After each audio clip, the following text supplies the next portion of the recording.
Okay, so I'm going to talk you through the review here quick and see if we can put this together.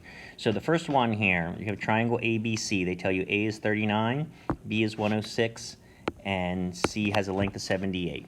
So if I was doing this, the first thing I would do is I would draw my picture here, okay? So if I draw the picture, ABC here, okay, I would fill in the 39, the 106, and the 78. And how do I know that? Based on big letters or angles, little letters or sides opposite. Now, easiest thing I want to do is law of sines if I can. So the first thing I'm going to do is I can find 35 by doing triangle sum theorem.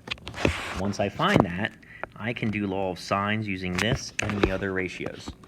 Okay, so if I would do sine of 35 over 78 equals sine of 39, right, over little a, I could find little a here. Okay, now once I find that, you could do the same thing then for b, right? So what you could do then is you could take sine of 35 over 78, right, would equal sine of 106, I'm running room there, 106 over little b. You can do the cross you know, divide by the cross you don't know, and that would complete the cycle then for that, okay? For number 2, you have 3 sides.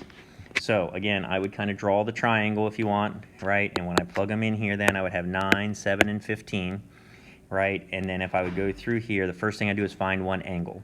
So if we go through and find letter C, there is a formula in your sheet that does this. Otherwise, you can do law of cosines. So we do it. If I do that right, I'm going to get 139 degrees. Okay, now once I get that, I can do law of sines, right? Because now I know this relationship right here. I could write that like this, okay, and then relate it, maybe find b first. So what you do is you do the cross you know, divided by the cross you don't know, take inverse sine, and now we get something close to 18 degrees. How do you find the last one? Well, I don't have to do very much, because if I know 2, I can just do triangle sum theorem to find the last one. All right, number 3, 3 sides, or I'm sorry, side angle side if you draw it. So if you can't see that from the picture, that's what I would do. A is 76, right? Little b is 6.2, and this is 9.5. So this one's a little bit easier because to find A, it's just a calculator problem. So what you're going to do is put all this in your calculator. That's going to give me A is 10.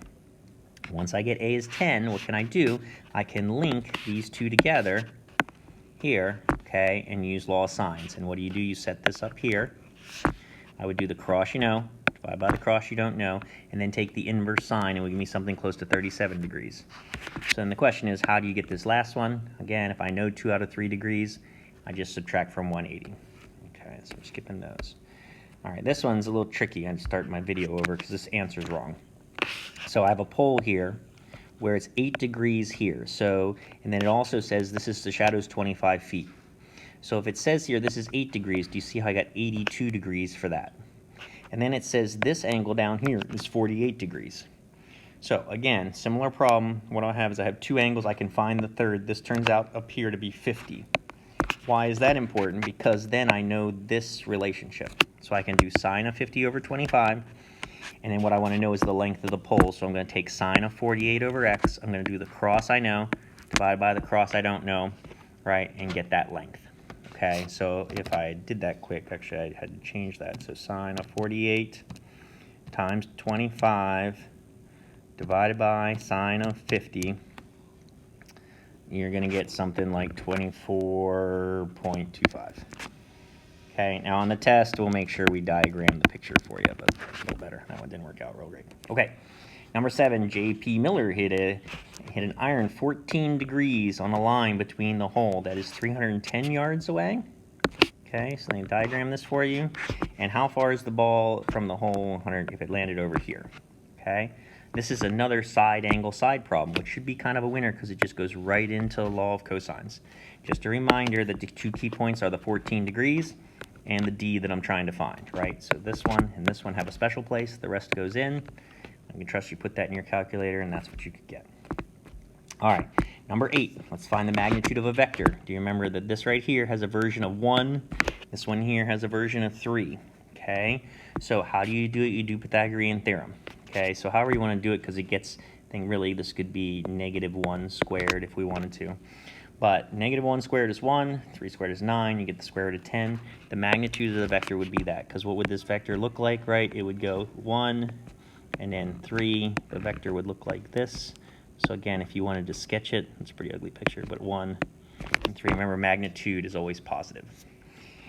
Now, the next one here, if I give this to you in component form, if you're going to subtract 2 vectors, and this is multiplied by 2, and I give you these, okay? You could write it in component form if you want, however you want to put it together. But I'm going to take a version of 8 and negative 3, which comes from here and here. And then 2 times that means I take 2 times 5 and 2 times 9. Okay, so one way to do that, these components then become negative 10 and negative 18. Compared with these two, how do you find this? You take 8 plus a negative 10, and you get that, right? Because I've already taken care of the negative here. And then negative 3 and negative 8 would give me negative 21. Now, that's not the only way to do it, okay? But that's one way to do it. So the answer, either that or that, same form. How do we do unit vector? Unit vector is a combination of the two. So to do unit vector, what you need to do is you need to find the magnitude first. So how do we do that? You take some version of 3 squared, some version of 3 squared, negative 3 squared if you want, 2 squared, right? And I'm going to get 13. So how do you find the unit vector then? It's basically each component divided by the square root of 13. So when you write it in component form, it's going to be negative 3 over the square root of 13, 2 over the square root of 13. We could rationalize it, but we'll just leave it. Okay, next one says, write vector v if it has a magnitude of 7. So this time they give you the magnitude of 7. Okay, and has a direction angle of 60. How do we break it into its pieces? Now, this right here then is 60-degree angle. Okay, there's 2 ways to look at this. 60 degrees, where's the magnitude always? It's going to be here. And what I want to basically find is x and y. Now, there's a formula in your reference sheet that gives you this. You're welcome to do it. I would like you to know to find this. It's just cosine.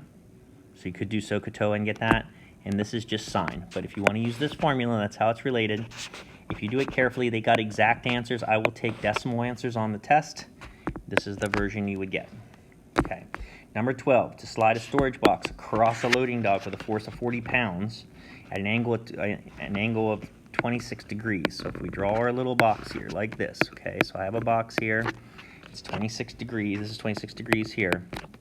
Okay, how much work needs to be done to have it drug up the thing? Now, we're not going to ask you necessarily to calculate the work, okay? But what we could be able to do here is if this is set, we'd have this, and we have this, and we have this. Okay, so depending on, and it's 95 feet across the thing. So the part of this that's the work equation is 95, because I don't know if you know it's force times distance. But what do I need to know, just to emphasize our part of the problem, is down here, that part of it. So I don't know if you can see it or not, but the angle, the 26, is created then to overcome that, and it would be a version of cosine. And now that I look at that, except for component forces, we're just going to leave that one kind of off, because I don't need you to know the work formula for that. But again, cosine related to where it is. Okay. So a pretty quick video, sorry for the rushed nature of it, but again, you can rewind it and look at whatever you need. I think fairly straightforward, represents the